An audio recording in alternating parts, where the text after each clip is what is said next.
Drone के जरिए पिछले दिनों में बहुत भारी मात्रा में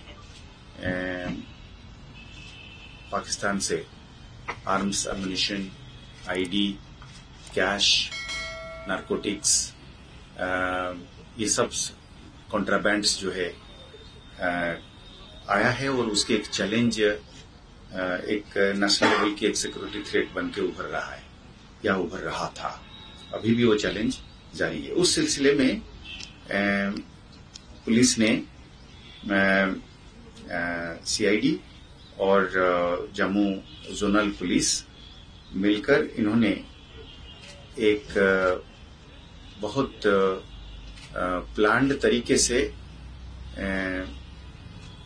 कई सारे लोग जो ये ड्रोन डिलीवरी को रिसीव किए हैं राजौरी जिले में, इनको आइडेंटिफाई करा है और इनके खिलाफ केस रजिस्टर कर इनके घरों में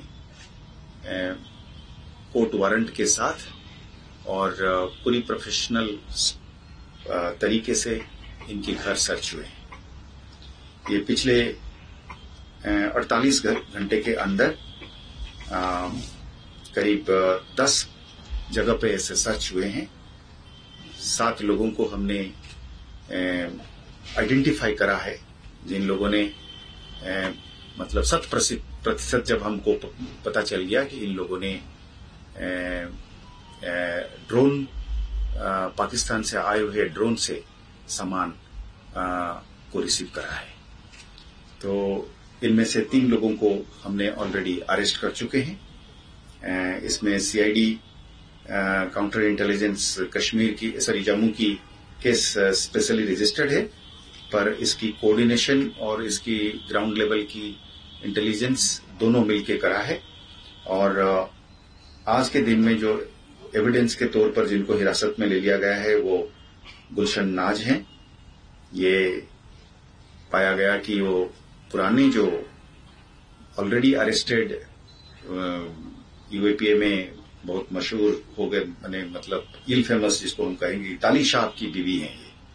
इन्होंने काफी सारे सामान ड्रोन से आए हुए सामान को रिसीव करा है। ये कोटरंका के रहने वाली हैं, राजौरी के। दूसरे जो अरेस्टेड पर्सन है वो है इम्तियाज अहमद।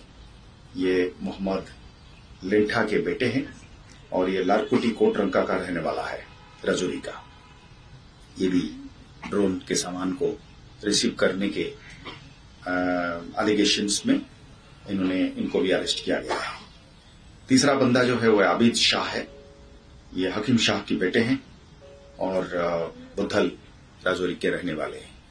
इनके खिलाफ भी सबूत आ चुके हैं और ठोस सबूत आने पर जब घर पे सर्च हुआ तो इनके इलेक्ट्रॉनिक और डिजिटल एविडेंस मिला, जिसमें हमें ये पक्का पता चला कि जिस तरीके से इन्होंने पाकिस्तान के साथ बात करते थे और सामान को रिसीव करने के बाद इन लोगों ने आगे भी इसके डिस्ट्रीब्यूशन की लूप में इन्होंने रोल अदा करी है। इन्वेस्टिगेशन जारी है और सरप्राइज मेंटेन करना लाजमी है।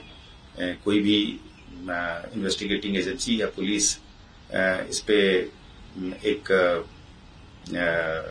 एहतियात बरतता है। तो आज के दिन में ये इन्वेस्टिगेशन में इन लोगों के आगे के जो फॉरवर्ड लिंकेजेस हैं, इन लोगों ने जो पैसे बांटे हैं, उन लोगों को भी निशानदेही चल रहा है।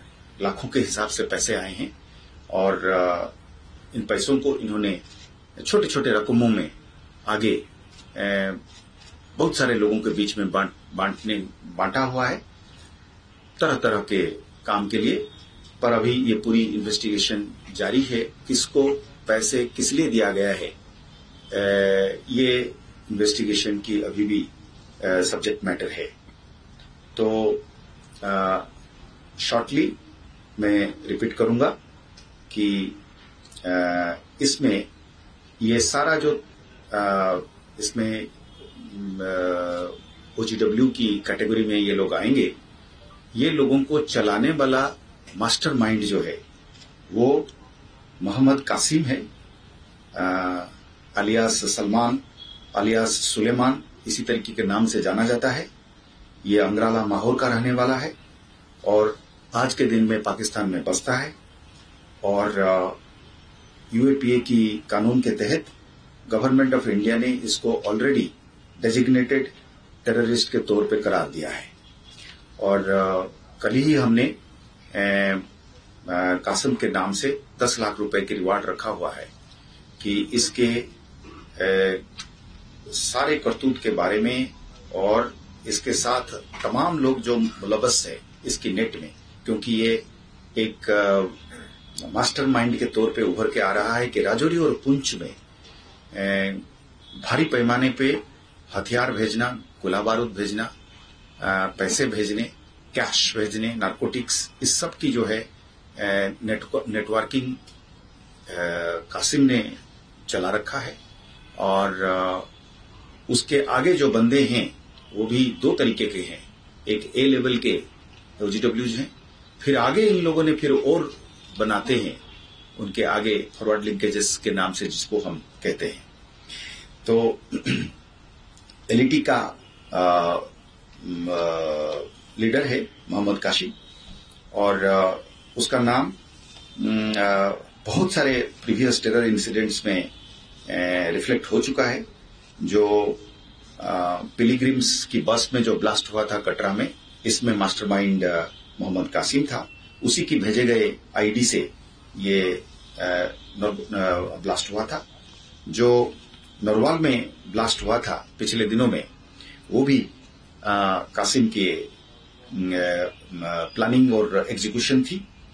और अभी भी वो लगातार इलाके में वल्नरेबल यंग पर्सन्स को, नौजवान लोगों को बरगला के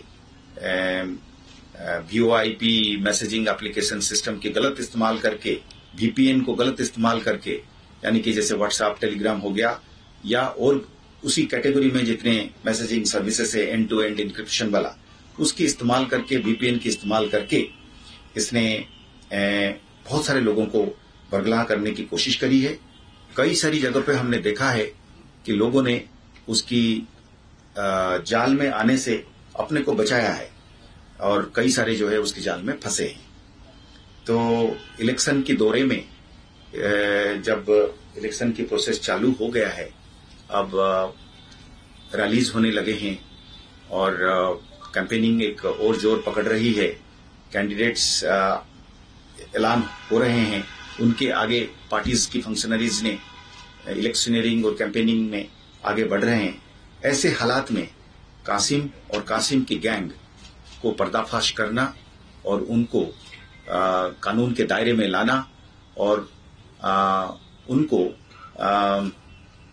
और उनके आगे जो है उनको इन्वेस्टिगेशन के दायरे में लाना हमारे लिए एक बहुत बड़ा अचीवमेंट है।